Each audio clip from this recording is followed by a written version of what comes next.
Alright, what up? I am your humbled host, Champ, and welcome back to another episode of the Psychology of Success. And as you guys see from the title, I got a good one for you guys. So definitely get your notepads out, get your notebooks out, get your notes app out. Take notes and listen to this video because this can transition you from being a grunt or a flunky worker at your job to being one of the next leaders, stepping into a role of leadership and excelling so well that you're going to see change maybe faster than 6 months, like I said in my last video, maybe in 3 months, maybe in 2 months. It all depends on you, but this information right here is gold. This is all a golden nugget, a golden ticket. So like I said, get your notepads out and get ready to listen. Let's jump right into it, man. So just a little overview to why you should listen to me, because I know I am kind of young, kind of youthful. I look very young. I am. No bullshit. But me, myself, I've actually been in a leadership role in my current job that I also spoke about briefly in the last video for going on over 6 months now. So I've had enough time to really transition into the role, experience situations and different circumstances and scenarios to where I've had to apply and be able to adapt and use what I'm going to tell you all in this video.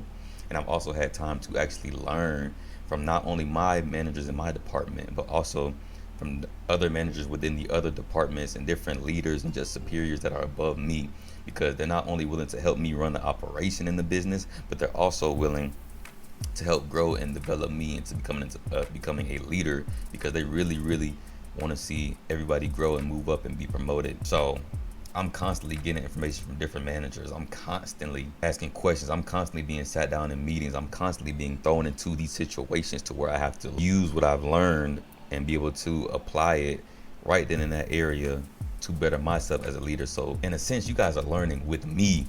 So if that's not good enough, you guys can turn the video off. I don't care. But for those of you who are actually willing to learn and be able to drop your ego, remember that. Just remember that. For those of you that are willing to drop your ego and learn from somebody younger than you how to lead, keep watching the video and you guys are gonna just propel your leadership and your leadership skills to the next level. So the first skill that's gonna propel you from good to great as a leader is your conflict resolution. Your ability to solve problems. If you can solve problems, you can make money. Conflict resolution is so important. As a leader, there is no such thing as avoiding a problem.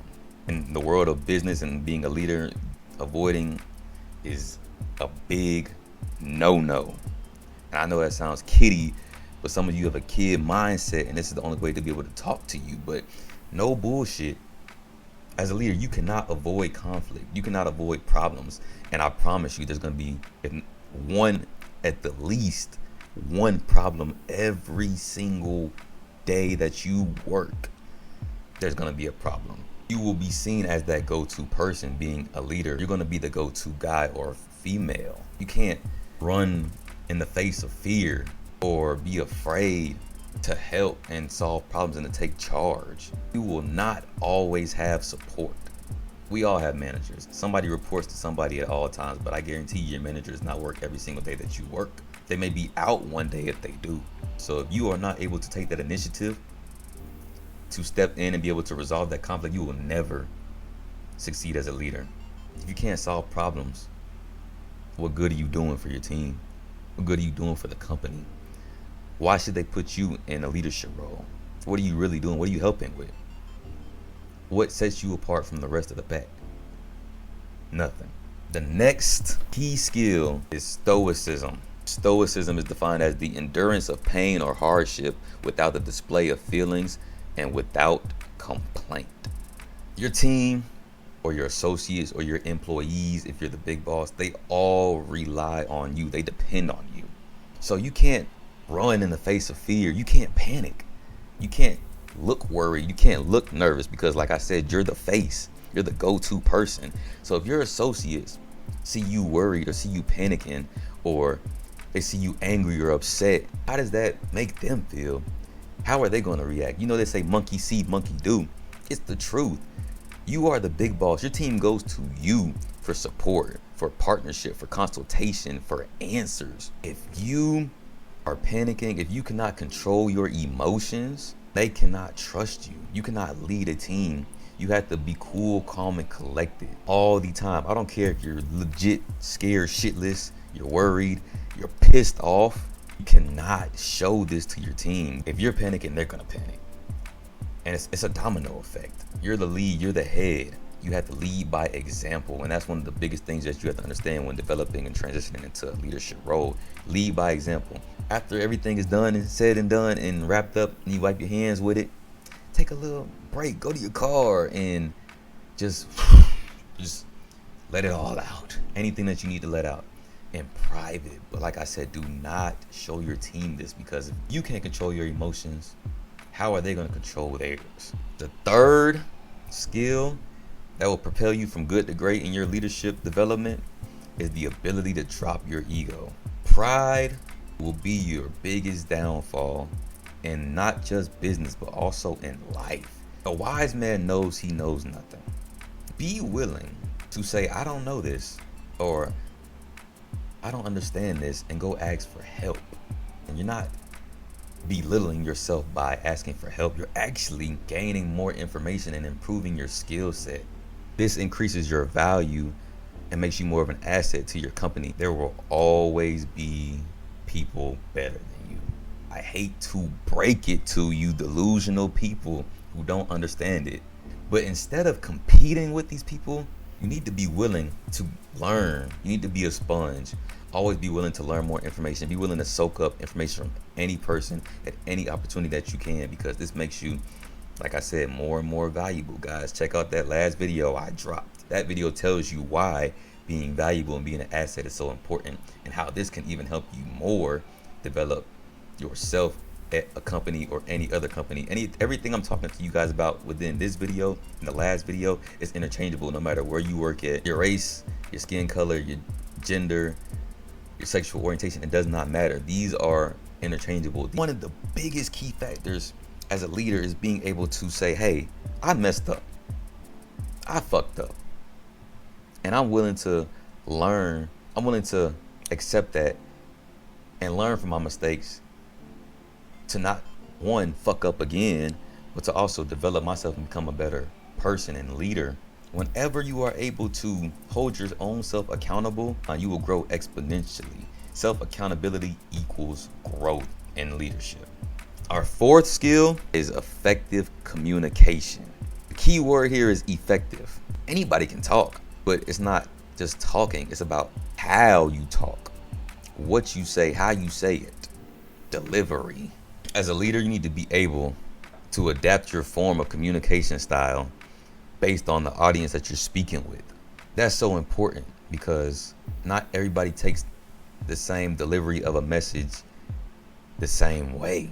So not just talking, but being able to talk in a way that gets the point across no matter who you're speaking to. But you also need to be able to speak professionally. So you need to try your hardest to refrain from using slang words, ebonics, y'all, cursing. As a leader, you need to be able to have the uncomfortable conversations and to be uncomfortable. Nobody grows in their comfort zone, right? You have to get uncomfortable to grow. As a leader, you have to be able to deliver messages that may not always be good, may not always be the best message. It may be something actually bad. You may have to deliver a termination message. But what separates you from a good leader to a great leader is how you're able to deliver that message in a way, one, not only for the person to receive it, but to receive it and to comprehend and understand what it is that you're trying to convey. Communication is the biggest skill on this list. So number 5, and our last key skill, is quick and logical thinking. I guarantee you, I promise you, matter of fact, if I'm wrong, I'll pay every last one of you $100. I guarantee that as a leader, you will always be the go-to person when an issue arises. You will always be the go-to person. Maybe sometimes not even when it's an issue, but when consultation from an associate or partnership from other associates is needed, you will be that go-to person. It's inevitable as a leader. You're the face of, one, the company, your department and your employees, not your employees. If your employees fuck up, it's on you.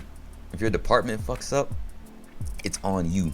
You need to be able to, once again, like I said, resolve conflicts. This goes hand in hand with conflict resolution. As a leader, you need to be quick on your feet and always be able to adjust and shift the plan accordingly based on the current situation. And to do that, you need to be, you should always be aware of your department or your company or your job, whatever your role is. You should always be aware of the numbers, the stats, or the data. Be able to know how to read it. Whether the data is quantitative or qualitative, you should always be aware of where you're sitting at, what you guys are looking like, what your stats are, what you need to be tracking. Shout out Brandon Carter. Once again, I shouted him out on my last video, but if you ain't tracking, you slacking. You need to be able to read what you're tracking to be able to know when and how to adjust plans and processes or to shift gears to drive that execution to be more efficient. I also tapped into this earlier, but this goes hand in hand with quick and logical thinking as well. Learn from the mistakes that you make. We're all gonna make mistakes. We're human. But instead of wallowing in your mistakes and your fuck ups, learn from them and use the mistakes to develop new systems, new processes, new plans that, one, not only make you better as a person and a leader, but that also drives your execution, that helps the company, and that keeps your job. Learning from your mistakes is massive as a leader. It's massive. Being able to learn from your mistakes and grow from them and to adapt to not make those mistakes again makes you a better leader and a better person. So if I had to rank the most important skills, effective communication is ranked number 1. And number 2 is going to be stoicism. And with that, ladies and gentlemen, I'm going to wrap up this video. Once again, if you guys enjoyed the video, like, comment, subscribe, and share it with your fellow peers, your co-workers, your family. I'm giving out the free game, and like I said, I'm living this. You guys are learning with me. This is my reality, and you guys are able to learn from what I've done, apply these skills, and use your own brain to adapt, manipulate, and adjust things that I say to fit you guys' reality in your scenario to make you a better person and a better leader. I want to see all of us succeed, and I'm giving out the free game. So like, comment, subscribe, and share the video with whoever you feel needs this. I'm going to wrap this up with one thing that I was told from one of my managers. You do not need a good leader to be a good leader. I'm going to say it one more time. You do not need a good leader to be a good leader. And until next time, ladies and gentlemen, I'm out.